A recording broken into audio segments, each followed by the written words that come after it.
Hello, ladies and gents. This is Mole Trap coming at you here, and this is the sixth game of MBC game versus Rokaf Ace, and this is going to be Reach versus Sea Shield.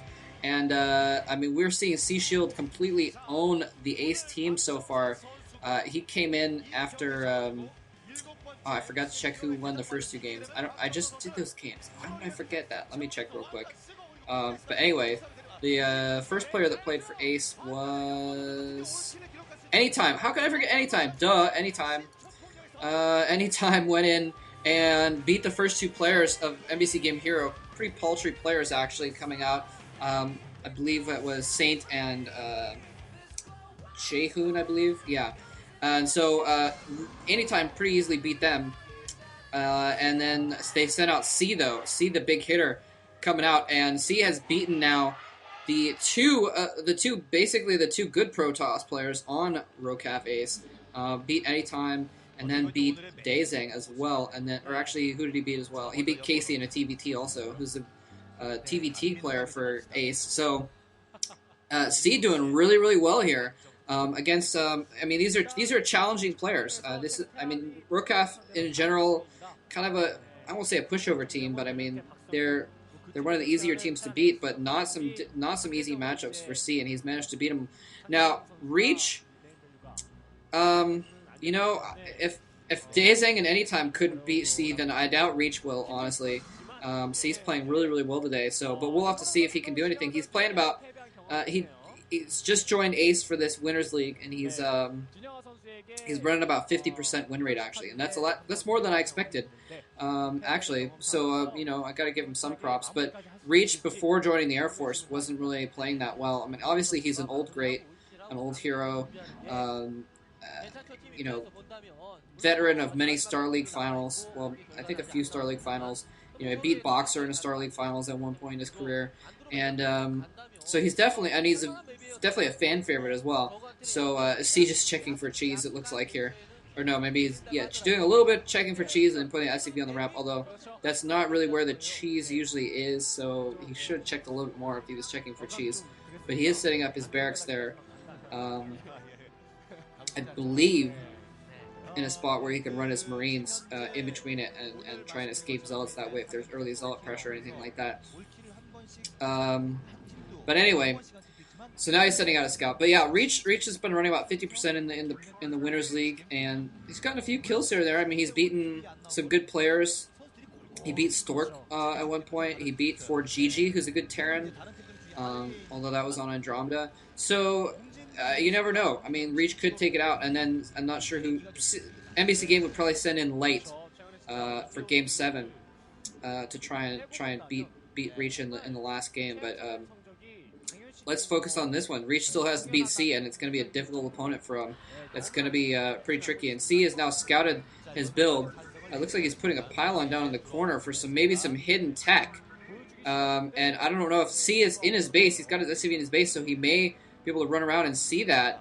But he's going to see that there's a pylon missing, and so he's either going to think that there's something proxied, or he's going to look around the base a little bit more and try and find that other pylon, see where it is. So it's hard to say. And he's got his core in his main base there. So other than that missing pylon, it's going to look normal. But yeah, no, he sees that something is up. He's looking around. Where is that extra pylon? Where is it? But he hasn't seen it yet. He sees the range upgrade going at the core. So maybe, I think he saw the pylon. I'm pretty sure he saw that pylon. But it's hard to say, and he hasn't gone down to look to see if there's any tech next to the pylon or anything like that. So could go either way still. I'm not sure what Reach is planning here. He may have been just planning to hide his robo or something along those lines, or he could have just been wanting to mess with C's head by making him think there was a missing pylon. Who knows? But that SCV, wow, it looks like the SCV is going to escape with its life. Another SCV coming in there. I'm not sure what's up with that. He may have locked it by clicking on the minerals, and I don't know if it's going to be able to get in there.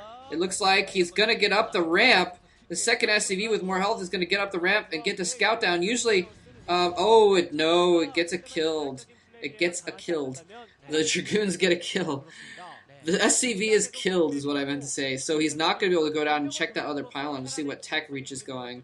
But he did at least get in there and see if there was more gateways or anything like that. And he saw the range was still going, so he's not going to expect too much of an attack, and that's why we see him shifting into getting a command center. I mean, he probably had that planned anyway, but he knows he's going to be pretty safe getting into the command center because he's not going to expect any big attacks from Reach anytime soon.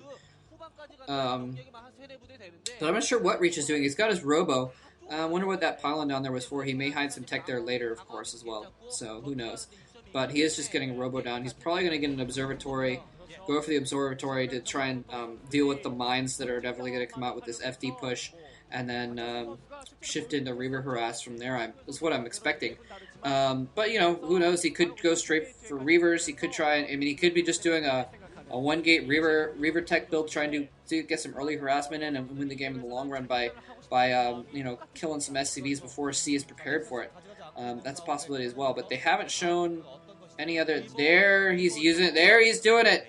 Exactly. So he is he's going for some quick Reavers here, which could be bad if C is upgrading mines.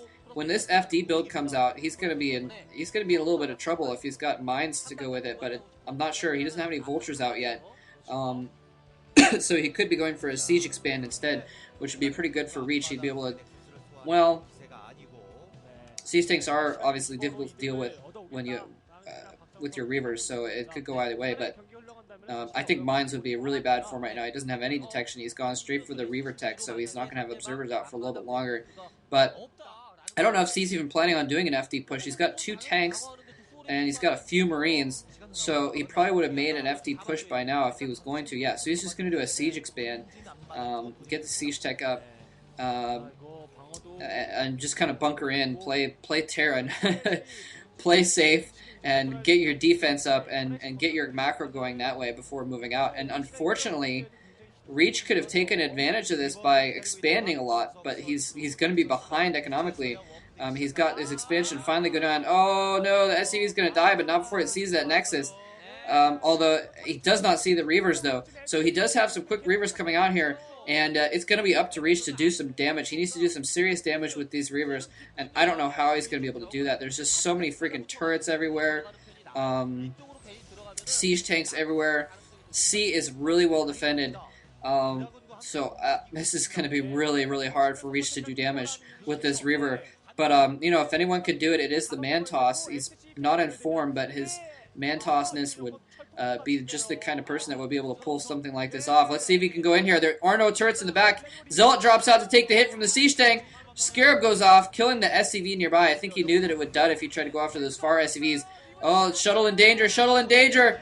Oh, Scarab does take out one of the tanks, and the Zealot was chasing after one of the tanks, but the Siege Tank's behind it, killing it off. Looks like he may kill that turret. So nicely done clearing that up. That's going to clear him up for more harassment. But those 3 Marines, actually, ironically, are going to be able to scare off that shuttle because the shuttle is very low on health from taking some turret hits. And so it's not going to be able to go in there and do any more harassment right now with those Marines sitting around because they could easily kill off the shuttle, and then the Reaver would either be killed inside the shuttle or it would be completely stranded. So we'll see, though. It looks like he might be going in for some more harassment. If he went around the back, he could theoretically get into... oh, no! Oh, no! He dropped the Dragoon out at the wrong point. The Dragoon did not take the hit. Either that or maybe the splash damage did kill off the Reaver, even though it was attacking the Dragoon. But it looked like the Dragoon was actually dropped out of range